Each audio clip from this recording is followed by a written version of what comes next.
Something funny happened in the spring of 2020. While the world was teetering on the edge of collapse in the face of the oncoming pandemic, a new nation briefly tried to constitute itself right here in the United States.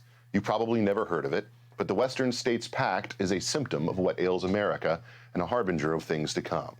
The last time we ran into a group of states calling themselves a pact, it was the Warsaw Pact. There's a sort of poetry to it, it rhymes, because the Western States Pact was also a group of hard-left autocracies seeking to impose their will upon the United States. Left coast dystopias led by California, Oregon, and Washington state coalesced in April 2020 to look something like a real national government and briefly attempted to relate to the federal government on a peer-to-peer basis. Now, I don't want to take the Warsaw Pact analogy too far. After all, in communist Warsaw, you could still get a crowd of hundreds of thousands chanting, "We want God." You won't be seeing that in San Francisco or Portland anytime soon. But in April 2020, the pact accepted 2 new member states in Colorado and Nevada. And in May 2020, the pact sent Congress a letter demanding $1 trillion for themselves. The letter even had nice minimalist letterhead emblazoned upon it.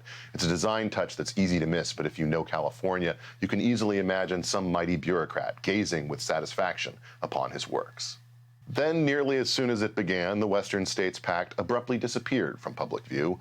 As the insurrectionary summer of 2020 dawned, progressive elites who posed the most serious state-based challenge to the federal union since 1861 were diverted into a more prosaic project of plain violence and mayhem in the streets. The pact disappeared from public view, but it didn't disappear. It's still around. You'll see its self-constituted Western States Work Group in the news from time to time these days, cosplaying as the Federal Food and Drug Administration and issuing COVID vaccine approvals heeded by absolutely no one. The Western States Pact was the most brazen attempt to form a state confederation in spring 2020, but it wasn't the only one. The Midwestern Partnership, the Southeastern Coalition, and the Mid-Atlantic's Multi-State Council all flickered into formal existence in those crowded weeks. Informal state coalitions also coalesced in New England, the North Plains, and the DC metro region. What's important about this weird phenomenon? Why bother to remember a handful of states who briefly challenged the constitutional order? Upon the formation of the Midwestern Coalition, Minnesota's Governor Tim Walz, a Democrat, explicitly called it a loose Articles of Confederation scenario. You'd think that would generate some notice, but it didn't. And that's the point. We don't remember all this because of what happened. We must remember it because of what didn't. We must remember it because the federal government, faced with this existential challenge, did nothing. Doing nothing is what the federal government does these days. No, I don't mean in the usual sense of Harry Truman's do-nothing Congress. Usually when people complain that the government does nothing, they just mean it didn't do what they want. I mean it literally. I mean the federal government increasingly can do nothing. Not in a partisan sense, not in an ideological sense. Step back a bit from whatever allegiance, bias, or prejudice you have for a moment and see the spectacle of the federal government of the United States incapable of everything but nothing. It's a new thing in American history. So new it just crept up on us in the past few years. It's so shocking that most of us don't see it because we can't. Pattern recognition is one of those gifts of man's intellect, but it requires a prior pattern to work. We've never really seen the government in Washington, D.C. capable of nothing before, and yet here we are. The list of things the federal government suddenly cannot do is nearly a list of things absolutely everyone, left and right, Democrat and Republican, expects a government to be able to do. The federal government cannot win a war. The federal government cannot secure its own seat of governance. The federal government cannot ensure domestic tranquility. The federal government cannot guarantee law. The federal government cannot establish justice. The federal government cannot provide for the common prosperity. The federal government cannot secure its own elections. The federal government cannot provide for the common defense. The federal government cannot secure the blessings of liberty. The federal government cannot secure its own borders. The federal government cannot prioritize its own citizenry. The federal government cannot handle a public health crisis with any competence. The federal government cannot reflect and advance the values of its own people. The federal government cannot assert its own constitutional authority versus an upstart, LARPing, letterhead-bearing Western States Pact. What can the federal government do? Well, try not paying your taxes, or protesting an out-of-control school board, or sending a joke tweet, and you'll find out. They will try, they will put every effort into trying to crush you like a bug.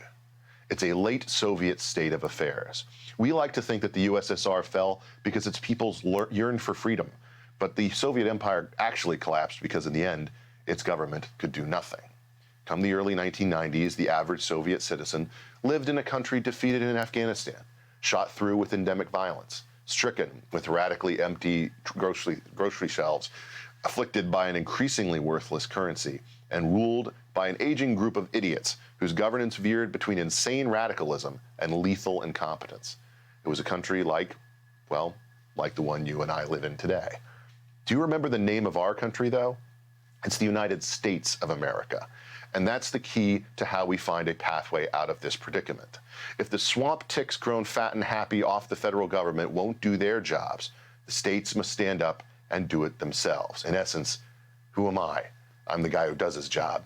You must be the other guy. Treat the federal government like the angry old relative sending all caps emails. You want to impose unlawful mandates by email? You want to decide our school policies where you have no authority? You want to control our travel and bully our businesses and pretend the 10th Amendment doesn't exist? I won't say the first part of the sentence I'm thinking because this is a family program, but it ends, sue me. It doesn't have to be that way, but that's the way it is. This incompetent, decrepit federal behemoth wants to impose total control over how you live, indoctrinate your children, snoop on your transactions, monitor your opinions for wrongthink, and descend with their full might to ruin you as they see fit. And they can't even keep track of border runners or refugees or tell our friends from our foes. Author Steve Hayward had a line about Jimmy Carter. He wrote that he had run for office on the promise of delivering a government as good as the people, only to discover that the people were no good. That seems a lot like what we're hearing from the White House today. But you know the truth. You know who the good guys are and the bad guys are in this situation. So the question for you, fellow citizen of what was and is the greatest nation in the history of the world, is whether you will accept this reality and surrender to these incompetent radicals or be wide awake to the fight ahead.